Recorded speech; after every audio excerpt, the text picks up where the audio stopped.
चित्रपुर नाम के गांव में आनंद अपनी पत्नी के साथ रहा करता था। वो बहुत ही मेहनती था, लेकिन उसे उसकी मेहनत का फल नहीं मिलता था। एक दिन की बात है, बच्चा भूख से तड़प रहा है जी। पर्याप्त दूध भी नहीं मिल रहा उसे। अगर हमारी गाय होती तो कितना अच्छा होता ना जी। हमारी सारी मुसीबतें खत्म हो जाती। जाकर कहीं से गाय खरीद कर ले आइए ना आप। क्या कहा? गाय खरीद कर लानी है? हमारे पास उतने पैसे कहाँ हैं? कमाए हुए सारे पैसे दूध के खर्च में लग रहे हैं। ऊपर से मैं गाय कहाँ से खरीद कर लाऊंगा? आपको लकड़ी काटने के अलावा और कुछ नहीं आता क्या? जाकर मजदूरी करिए कहीं पर, उससे तो ज्यादा ही पैसे मिलेंगे। हमें मजदूरी देने वाला इस गांव में कोई भी नहीं है, लेकिन आजकल कोई खरीद ही नहीं रहा। बस एक दो आदमी ही खरीद रहे हैं। पैसे कमाए हुए सारे पैसे हमारी गुजारिश में कम हो रहे हैं। हमें कुछ भी करके कमाने ही पड़ेंगे। तब तो एक ही रास्ता बचता है हमारे पास। मैं बच्चों को अपने साथ लेकर मायके जा रही हूँ। वहीं पर उनका पेट भर सकूंगी मैं अच्छे से। जब आप अच्छे से कमाने लग जाओ तब हमारे साथ रहना। अगर तुम ऐसे गई तो सब लोग मुझे दोष देंगे ना। आप इसकी चिंता मत कीजिए। अभी हमें बच्चों का अच्छे से पालन पोषण करना है। देखना जल्द ही आपको अच्छी नौकरी मिलेगी। ठीक है, जैसा तुम चाहो। मुझे एक अच्छी सी नौकरी मिलने के बाद हम दोनों खुद का घर ले लेंगे। इसके बाद आनंद अपनी पत्नी को मायके छोड़कर काम की तलाश में लग जाता है, लेकिन कोई भी उसे काम नहीं देता। कुछ तो करना ही पड़ेगा। जंगल में पेड़ काट के उस तरफ के गांव में जाकर बेच दूंगा। कोई ना कोई तो खरीदेगा। ऐसी हालत तो दुश्मन की भी नहीं होनी चाहिए। मैं कब अमीर बनूंगा ये मुझे नहीं पता। मुझे अपनी बीवी और बच्चों की सुख और शांति रखने का मौका कब मिलेगा नहीं पता। आखिर ऐसा कब तक चलता रहेगा? इसके बाद वो जंगल जाकर लकड़ी काटने लग जाता है।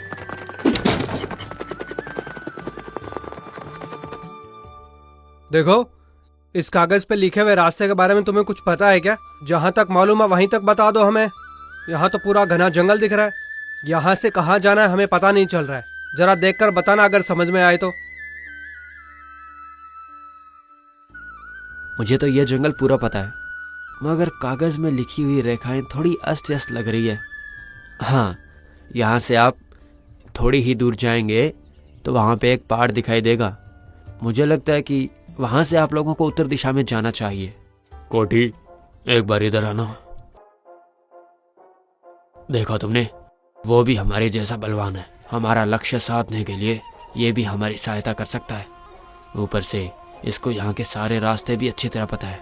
देखो, बात यह है कि हम कहाँ पर जा रहे हैं। किसी तीसरे को इसके बारे में बिल्कुल भी पता नहीं चलना चाहिए, समझे? सब लोगों को पूछते जाने से अच्छा है इसको ही हमारे साथ ले चले। ये हमारे साथ में बहुत काम आएगा। काम पूरा होने के बाद इसका क्या करना है वो काम के बाद ही सोचेंगे। नहीं नहीं नहीं, ये बात किसी तीसरी आदमी को पता चले मुझे पसंद नहीं। चलो चलो। इसके बाद वो लोग वहाँ से चले जाते हैं। ये लोग कौन है?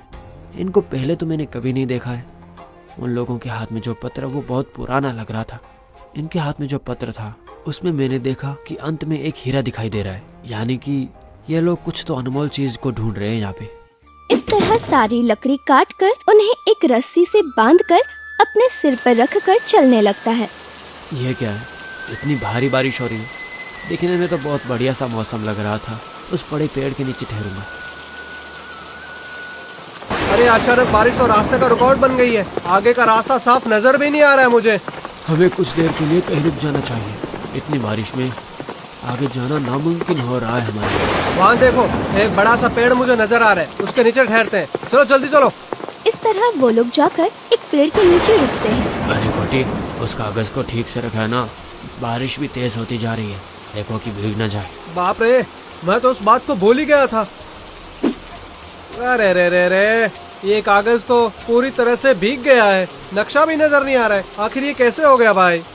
हमेशा सतर्क रहना चाहिए ना। ऐसा कैसे हो सकता है? इस आधे हिस्से का रास्ता कुछ भी समझ में नहीं आ रहा है मुझे तो। हमारे आगे जाने का पूरा रास्ता उस दूसरे वाले आधे भाग में था। अब हम आगे कैसे जा सकते हैं? उस लकड़ी काटने वाले से बात करते करते मैंने इस नक्शे को ऊपर की जेब में रख दिया था। गलती से भूल हो गई। इस बारिश की वजह से नक्शा पूरी तरह भीग गया है। अब हम क्या करेंगे? ठीक है, आगे जाने के बाद एक पहाड़ आएगा। उसने तो ऐसा ही कहा था, और कहा था कि उत्तरी दिशा में जाना है। उत्तरी दिशा में ही जाएंगे, मगर वहाँ से आगे कैसे जाएंगे? सब कुछ उसी में था। हम कुछ भी अनुमान नहीं लगा सकते। तुमने ये क्या कर दिया? कितने मीलों से चल के यहाँ तक पहुँचे। तुम्हारी लापरवाही से पूरी की पूरी मेहनत मिट्टी में मिल गई। रास्ता ठीक से मालूम न होते हुए आगे जाना बहुत मुश्किल है। अब हमें वापस जाना पड़ेगा। चलो। वापस जाना ही पड़ेगा क्या? इस बारिश ने क्या कर दिया आज। ख्वाब था कि एक ही मार में करोड़पति बन जाऊंगा।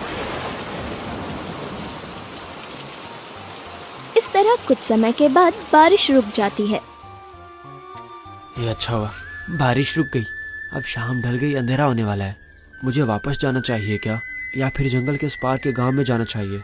घर में मेरे लिए राह देखने वाला कोई भी नहीं है। जंगल के उस पार के गांव में जाता हूँ।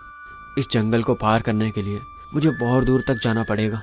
मुझे पता है थोड़ी दूर चलने के बाद मैं थक जाऊंगा, वहाँ पे रुक के आराम कर लूंगा। इस तरह आनंद अपना सफर जारी रखता है। कुछ देर के बाद गंगा, बहुत भूख लग रही है मुझे। कहीं पर रुककर रोटी खाएंगे हम लोग? मुझे भी बहुत भूख लग रही है, लेकिन हमारे पास सिर्फ 5 ही रोटी बची है। दोनों के लिए काफी होगी। हाँ हाँ, आधा आधा बांट लेंगे ना। चलो यहीं पर रुकते हैं। ऊपर से शाम भी हो गई, थोड़ी आग जला लेते हैं हम लोग। वो लोग वहाँ पर बैठकर खाना खाने लगते हैं। तभी आनंद वहाँ पर आता है। देखो तो, कोई हमारी तरफ आ रहा है। हाँ, वो तो दोपहर में हमको मिला था, वही लड़का है। यहीं पे आ रहा है। उसका घर कहाँ पे पता करके आज रात को हम उसके घर में ही आराम कर सकते हैं। सुबह चले जाएंगे। ए बाबू, इधर आ। ये क्या, आप लोग तो अभी तक यहीं पर है? अब तक तो बहुत दूर चले जाना चाहिए था। वो सब एक बड़ी कहानी है। कुछ खाए पिए हो कि नहीं, या घर जाकर खाओगे? कुछ भी नहीं खाया मैंने। मेरा घर यहाँ पे नहीं है। मैं तो जंगल के उस पार के गांव में लकड़ी बेचने के लिए जा रहा था। क्या इतनी दूर सफर करके गांव में लकड़ी बेचते हो? लेकिन तुम तुम्हारे गांव में बेच सकते हो ना, इतनी दूर क्यों आते हो? हमारे गांव में कोई भी मेरे पास से लकड़ी नहीं खरीद रहे हैं। उनके घरों में काम करने वाले आदमी कोई लकड़ी दे रहे हैं वो, बस इसीलिए मैं दूसरे गांव में जा रहा हूँ। ओ, बहुत जोर से भूख लगी होगी ना। ये लो, चलो रोटी खा लो। हम लोग तो ये समझ रहे थे कि तुम्हारा घर नजदीक में ही होगा। रात को तुम्हारे घर में आराम करके सुबह जल्दी निकल जाते। अभी मेरे घर जाएंगे तो जाते जाते सुबह हो जाएगी। इससे अच्छा यही है, यहीं पर कोई अच्छी सी जगह ढूंढकर यहाँ रात बिता लेते हैं। वो तो ठीक है, लेकिन आप लोग जा कहाँ रहे हैं? ये हम तुम्हें नहीं बोल सकते। तुम भी यहीं सो जाना हमारे साथ। सुबह तुम अपने रास्ते और हम अपने रास्ते। अगर आप लोग नहीं बताएंगे तो मैं समझ सकता हूँ, लेकिन आप लोगों ने जब मुझे ये नक्शा दिखाया था उसके हिसाब से तो आप कुछ अनमोल चीज़ ढूंढने के लिए जा रहे हैं ना। लेकिन आप लोग अब वापस क्यों जाना चाहते हैं? ये क्या, हमने जितना समझा उतना भला नहीं है। हम तो कैसे भी वहां तक नहीं पहुंच सकेंगे। और तो और इसे राज भी पता चल गया। हम लोग एक अनमोल चीज ढूंढ रहे हैं। वहां पे कैसे जाना है उस कागज में लिखा हुआ था, मगर बदनसीबी से वो कागज बारिश में बुरी तरह भीग कर खराब हो गया। ये लो, अब बस इतना ही बचा है। बस इसी कागज की वजह से हम वापस जा रहे हैं। दिखाइए, इसमें तो आधा हिस्सा है। इतनी अनमोल चीज को आपने इतनी आसानी से खराब कैसे कर दिया? इसलिए ही तो हम लोग चिंता कर रहे थे। अब उसके बारे में भूल जाओ तुम, ठीक है? और आराम से सो जाओ। आप लोगों ने जो नक्शा मुझे दिखाया था उस नक्शे के हिसाब से बाकी का रास्ता मुझे अच्छी तरह याद है। इस आधे हिस्से की सहायता से मैं दूसरा आधा हिस्सा बता दूंगा। क्या तुम्हें बाकी का दूसरा हिस्सा याद है? बताओ तो, इसको देख के कैसे जाना है हमें? हाँ, मुझे याद है। आप लोग तो अब तक उस पहाड़ के पास भी नहीं पहुंचे हैं। लेकिन आप लोगों को रास्ता दिखाने से मुझे क्या लाभ होगा? मैं क्यों आप लोगों को रास्ता दिखाऊं? देखा तुमने, मैंने कहा था ना ये लड़का नादान नहीं है। ठीक है, अगर तुम हम दोनों को उस खजाने तक पहुंचा दोगे, हम लोग उस खजाने में से तुम्हें भी कुछ हिस्सा दे देंगे। हाँ हाँ, जरूर तुम्हें भी कुछ हिस्सा दे देंगे हम लोग। पहले वहाँ पे पहुँचना कैसे है ये बताओ हमें। मैं पहले से ही आप लोगों को यहाँ से नहीं बता पाऊंगा। मैं भी आप दोनों के साथ चलूंगा। कोई बात नहीं है, तुम मेरे साथ मेरे घोड़े पे आ सकते हो। हाँ, कोई बात नहीं, तुम मेरे साथ मेरे घोड़े पे आ जाना।